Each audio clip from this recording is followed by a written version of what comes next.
મારો સ્વભાવ અલગ છે, મણિભાઈનો સ્વભાવ અલગ છે, લધુભાઈનો સ્વભાવ અલગ રહેલો છે, કોઈનો સ્વભાવ કેવો છે, કોઈનો સ્વભાવ કેવો છે. અત્યારે આપણે આટલા બેઠેલા છીએ તો આપણા બધાના સ્વભાવ એક સરખા છે? હા, બધાના સ્વભાવ એક સરખા નથી. અને આપણી બધાની બુદ્ધિ એક સરખી રહેલી છે? આપણા બધાની બુદ્ધિ પણ એક સરખી નથી. તુંડે તુંડે મતી ભીના, જેટલી મૂનો એટલી મતો. બધાની બુદ્ધિ, બધાના વિચાર અલગ અલગ રહેલા હોય. તો હું વાત એટલા માટે કરું છું કે આ જગતમાં જે વિવિધતા દેખાય છે, જગતમાં જે વિષમતા દેખાય છે, જગતમાં જે વિચિત્રતા દેખાય છે, એનું કારણ શું? શું કામ?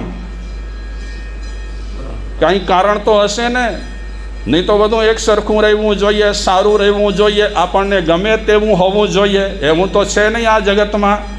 આપણને ગમે તે બધું થાય છે, આપણને ગમે તે બધું થાય છે, ગમે તે થાય છે, પણ આપણને ગમે તે બધું નથી થતું. ગમે તે થાય છે. આપણે કોઈ પણ ગેરંટી આપી શકતા નથી કે અડધા કલાક પછી આ થશે. કાંઈ પણ થઈ શકે છે, ગમે તે થઈ શકે છે.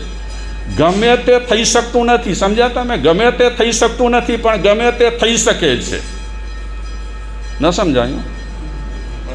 આપણને જે ગમે છે તે ન થઈ શકે, પણ ગમે તે થઈ શકે છે. આ જગતમાં ગમે ત્યારે થઈ શકે છે. તો આ જગતમાં જે કાંઈ દેખાય છે, વિવિધતા, વિષમતા, વિચિત્રતા, એનું મોટામાં મોટું કારણ રહેલું હોય તો શું છે? શું કારણ છે? અરે સીધે સીધી વાત છે. શું કામ તમે મૂંઝાવો છો? એનું મોટામાં મોટું કારણ રહેલું છે કર્મ. એ કર્મોને કારણે આ જગતમાં વિવિધતા દેખાય છે, કર્મોને કારણે વિષમતા દેખાય છે, કર્મોને કારણે વિચિત્રતા દેખાય છે. કારણ કે આપણા બધાના કર્મો એક સરખા નથી. આપણા બધાના કર્મો અલગ અલગ પ્રકારે છે. ભૌતિક વિજ્ઞાનમાં ગુરુત્વ આકર્ષણનો મહિમા રહેલો છે. ભૌતિક વિજ્ઞાનમાં જે રીતે ગુરુત્વ આકર્ષણનું સ્થાન રહેલું છે, તે રીતે આધ્યાત્મિક વિજ્ઞાનમાં કર્મનું મુખ્ય સ્થાન રહેલું છે. આ બાજુ ગુરુત્વ આકર્ષણ ભૌતિક વિજ્ઞાનમાં એને સ્થાન અપાયું છે, તે રીતે આધ્યાત્મિક જગતમાં શેને સ્થાન અપાયું છે? કર્મને સ્થાન અપાયું છે. અને આ જગતમાં જેટલા આસ્તિક દર્શનો રહેલા છે, એ બધા આસ્તિક દર્શનો માને છે કે આપણે જે રીતે કર્મ કરીએ તે રીતે આપણને ગમે ત્યારે ફળ મળે છે. આ જગતમાં આસ્તિક દર્શનો પણ ઘણા રહેલા છે. અને એ આસ્તિક દર્શનોનો એક જ મત રહેલો છે કે આપણે જેવા કર્મ કરીએ તેવા આપણને ફળ મળે.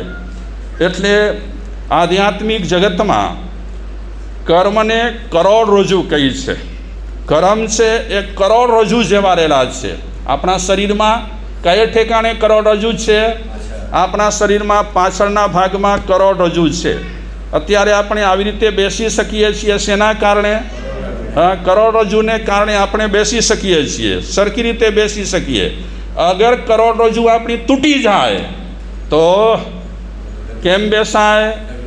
કેશવજીભાઈ, કેમ તમે બંને જણાએ નક્કી કર્યું છે ઊંઘવાનું? આપણા શરીરમાં જે રીતે કરોડરજ્જુનો મહત્વ રહેલો છે, તે રીતે આધ્યાત્મિક જગતમાં કર્મ છે એ કરોડરજ્જુ જેવા છે. એક કરોડરજ્જુ તૂટી ગઈ એટલે બધું ખલાસ થઈ ગયું. તો આપણે વાત કરીએ કર્મ વિશે કે માણસ કર્મ કરે, જૈસા કર્મ કરેગા વૈસા ફલ દેગા ભગવાન, એ હૈ ગીતા કા જ્ઞાન. જો કે ભગવાન કાંઈ ફળ દેતા નથી. ભગવાન નિરીક્ષણ કરે છે, બાકી ફળ બધું સ્વયં સંચાલિત રહેલું છે. સંસ્કૃત શ્લોકમાં કહે છે, કૃતમ કર્મમ ક્ષયો નાસ્તિ કલ્પકોટી શતૈરપમ અવશ્યમેવ ભોક્તારમ કૃતે કર્મ શુભાશુભમ. અવશ્યમેવ ભોક્તારમ કૃતમ કર્મ શુભાશુભમ. આપણે શુભ કે અશુભ કર્મ કરેલા હોય એ અવશ્ય આપણને ભોગવવા પડે છે. કૃતમ કર્મ ક્ષયો નાસ્તિ, બાંધેલા કર્મોનો ક્ષય થતો નથી. કલ્પ કોટૈ સતૈરપી, કરોડો કલ્પો નીકળી જાય પછી પણ બાંધેલા કર્મનું ફળ મળે છે. ગમે ત્યારે કર્મનું ફળ મળી શકે છે. એક સાધુ મહારાજની જીવતે ચામડી ઉતારવામાં આવી. કથાનક છે શાયદ ખંદક મુનિની. ખંદક મુનિની જ્યારે જીવતે ચામડી ઉતારવામાં આવી, એ જીવતે ચામડી શું કામ ઉતારવામાં આવી એનો આખો ઇતિહાસ છે, પૂરો ભરેલો છે. આ ખંદક મુનિ ઘણા ભવો પહેલાં મનુષ્ય તરીકે હતા. જુવાન છોકરાઓ ભેગા થયા. એ જુવાન છોકરાના એકના હાથમાં કોટીમડો હતો. કોટીમડો હોય ને, તમે કોટીમડો જ કહો. તો કોટીમડો છોકરાઓના હાથમાં હતો. જુવાન છોકરાઓ હોય એમને તો એ તો બિચારા ગમે તે કરે, ગમે તે વાતો કરે. જુવાની છે જ એવી. મને વચ્ચે વિચાર આવ્યો કે હવે જૈનોના છોકરાઓ જુવાન લગભગ ભણવામાં પડ્યા છે. ભણ્યા પછી જોબમાં જાય છે. તો ભવિષ્યમાં એ બિચારાઓ જૈન હોવા છતાં પણ જૈનીય જ્ઞાનથી શાયદ વંચિત રહેશે એમ જરાક લાગ્યું. કારણ કે આજે પણ ઘણા જૈન જુવાન છોકરાઓ દર્શન કરવા આવે છે ને બિચારાઓને કાંઈ ખબર નથી. બહુ જ શાયદ શું કારણ હશે એમાં આપણે કોઈના પર આક્ષેપબાજી નથી કરી શકતા, પણ ભવિષ્ય માટે વિચારવા જેવું છે. આજે તમે ખેંચતાણ કરો છો કે અમે આ ગચ્છના છીએ અને અમે તે ગચ્છના છીએ. હવે જુવાન છોકરાઓને ગચ્છ વિશે કાંઈ ગતાગમ નથી, કાંઈ ખબર નથી. ભણ્યા, ખૂબ ભણ્યા, પછી જોબમાં પડ્યા. હવે ક્યાં વાંચે જૈનીય જ્ઞાન? શું એમને ખબર હોય કે જૈનની આ પદ્ધતિઓ છે, આ અનુષ્ઠાનો છે? કાંઈ ખબર ન હોય બિચારાઓને. પછી તમે જે રીતે ઊંધા સીધા જ પાઠ ભણાવો તે રીતે બિચારા ભણતા રહેતા હોય. પછી વળી બીજો કે આમ કેમ? તો અમારા મમ્મીએ કીધું આમ કરો તો અમે આમ કર્યું. તો આ બધું ચાલ્યા કરે છે. હવે જુવાની અત્યારે મા બાપના સંપર્કથી જરાક છૂટી ગઈ પણ લાગે એમ. નાનપણમાં શાયદ સંસ્કાર મા બાપે ગમે તે કારણસર આપ્યા ન હોય, એના કારણે પણ એ બિચારા બધી ચીજોથી વંચિત થતા જાય છે. હવે એમને ખબર નથી કે ખરા ભગવાન કોણ છે, ભગવાન કેવી રીતે થવાય છે. પછી તમે કહો કે ફલાણાને માનવું જોઈએ તો બિચારા ફલાણાને માને છે. તો આ બધા જુવાન છોકરાઓ ભેગા થયા છે. હાથમાં કોટીમડો હતો. તો જુવાન છોકરાઓએ શરત લગાવી કે આ કોટીમડો છે એની આખે આખી તોડ્યા વગર છાલ ઉતારવાની છે, તોડવી નહીં, શરત. તો ઘણા જુવાન છોકરાઓ કહે છે આ તો છાલ છે, આપણે ગમે તેટલી સાવધાની રાખીશું, તૂટી જશે ગમે ત્યાં વચ્ચેથી. એટલે કોઈ જુવાન છોકરાઓ તૈયાર ન થયા છાલ ઉતારવા માટે. પછી એક જુવાન છોકરો હતો, એને એકદમ હોશ આવી ગઈ. હોશ મતલબ કે ઉત્સાહ આવી ગયો. અને એ જુવાન છોકરો કહે છે કે એમાં શું મોટી વાત છે, કોટીમડાની છાલ ઉતારવી છે ને, લાવો મને. એટલે કોટીમડો લીધો અને એકદમ એકાગ્રતા સાથે એને છાલ ઉતારવાનું ચાલુ કર્યું.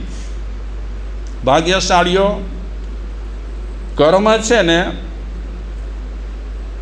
એમાં રસ ભળે ને તો એ કર્મ મજબૂત થાય. આમની આમ કેટલાક કર્મો આપણાથી થતા હોય એમાં રસ ભળેલો ન હોય, તો રસ ભળેલો ન હોવાને કારણે એની વેલિડિટી જલ્દી ખલાસ થઈ જાય. કર્મ સિદ્ધાંતમાં એક નિયમ રહેલો છે કે તમે જે તે કરો છો એમાં તમારો ઇન્ટરેસ્ટ કેટલો છે, રસ તમને કેટલો છે. કારણ કે ડિવાઈડ કર્યા છે. કર્મ જ્યારે બંધાય ત્યારે એને સ્થિતિ, પ્રદેશ, રસ બધું નક્કી થાય. પ્રદેશ નક્કી થાય કે કેટલા ટાઈમ સુધી એ કર્મ ભોગવવો પડશે, એ કર્મનો એરિયા કેટલો રહેલો છે. તો એ કર્મ કોઈ પણ આપણે બાંધતા હોઈએ ત્યારે આપણો રસ કેવો છે, અગર રસ આપણો નબળો હોય તો કર્મ તે રીતે બંધાય, ને રસ જો આપણો એકદમ જોરદાર હોય તો કર્મ તે રીતે બંધાય. ઇન્ટરેસ્ટની વાત રહેલી છે. તમે માની લો વ્યાખ્યાનમાં બેઠા છો, ઇન્ટરેસ્ટ નથી તો તમને તે રીતે મળે, અને ઇન્ટરેસ્ટ સાથે તમે સાંભળો તો તમને તે રીતે મળે. આ બધી ધર્મની ચીજો પણ એવી જ રહેલી છે. એ રીતે કર્મની ચીજો પણ બધી એવી રહેલી છે કે આપણે ઇન્ટરેસ્ટ કેટલો રાખીએ છીએ. તમે નાચવામાં કૂદવામાં ખાલી ઇન્ટરેસ્ટ રાખો તો તે રીતે કર્મ બંધાય. ધાર્મિક ભક્તિમાં તમે ઇન્ટરેસ્ટ રાખો તો તે રીતે કર્મ બંધાય. તો આ કોટીમડો હાથમાં લીધો જ છે, છાલ ઉતારવી છે, અખંડ છાલ ઉતારવી છે. તો એમાં એકાગ્રતા તો ખપે. એકાગ્રતા તૂટે એટલે છાલ તૂટી જાય. એટલે છાલ ઉતારે છે, સાવધાનીથી છાલ ઉતારે છે, આજુબાજુનું ભૂલી ગયો છે, કોટીમડા તરફ નજર છે, એને કરી બતાવવું છે. આપણે કહીએ ને ગચવેરા હવાણે એને કે કરીને બતાવી દોશે કે 2300 થઈએ તો હા. તો એ પણ જુવાન છોકરો કરી બતાવવા માંગતો હતો કે આ ભાયડાએ આખી છાલ ઉતારી કે ન ઉતારી. છાલ ઉતારતો ગયો, રસ રેડાતો ગયો, છાલ ઉતારતો ગયો, રસ રેડાતો ગયો. લડ્ડુ બનાવ્યો નહીં, લડ્ડુ એનામાંય રસ ખપ્યો. રસ ન હોય ને તો લડ્ડુ જામે નહીં, લાડુ ન જામે. એ ભરી ભરીને થઈ ને ખેર વિખેર. એટલે શાસ્ત્રોમાં પણ લાડુની ઉપમા આપી છે. કોક લાડુ આટલા હોય લડુડી, કોક લાડુ આટલા હોય. પછી તિરુપતિના તમે લાડુ જુઓ તો એકદમ આવા મોટા તમારા માથા જેવડા હોય, આપણા માથા જેવડા. હા, અમારે ત્યાં કલકત્તામાં મહાવીર જન્મ કલ્યાણક જ્યારે ઉજવાય વાંચન, ત્યારે એ લોકો આટલા મોટા લાડુ બનાવે. એટલે ધરાઈને માણસ ખાયો. એમાં વળી કાજુ ને હોય, કિસમિસ હોય, બીજું હોય, ઘણું હોય. આટલા મોટા લાડુ. તો લાડુનો પ્રદેશ કેટલો છે તે પ્રમાણે કર્મ નક્કી થાય. આટલોય હોય, આટલોય હોય, આટલોય હોય, આટલોય હોય, લડુડી હોય. પછી એમાં તમે ઘી કેટલો નાખ્યો છે. કોઈ મારા જેવો લોભીઓ હોય એ કહે ઘી ઓછો વેચા, ભલા પાંજા તે મને વડા માળું હોય પચનો ના. તો ઘી તે રીતે હોય તો એ લાડુ પણ તે રીતે જામે. હા, તો એ રીતે પેલા છોકરાને એટલો રસ આવ્યો, એટલો રસ આવ્યો, એટલો રસ આવ્યો કે એકદમ ક્યાંય તૂટતી નથી ને તોડવી નથી, મારે બતાવી દેવું છે.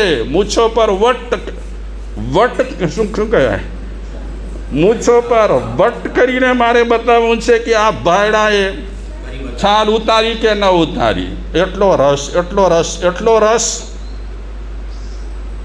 ભાગ્યશાળીઓ કર્મમાં અતિ મહત્વ રહેલો હોય. વિશેષ કર્મમાં જો મહત્વ રહેલો હોય તો શેનો છે? રસનો. જેટલો રસ વધારે એટલા કર્મ વધારે ચીકણા, જેટલો રસ ઓછો એટલા કર્મ ચીકણા ઓછા. તો કોટીમડાની આખી છાલ ઉતારી નાખી. હવે કામ આપણાથી એકદમ સારું મજાનું થાય તો શું કરીએ આપણે? નાચીએ ને કોલર ટાઈટ કરીએ કે આ ભાયડાએ કરી બતાવ્યું.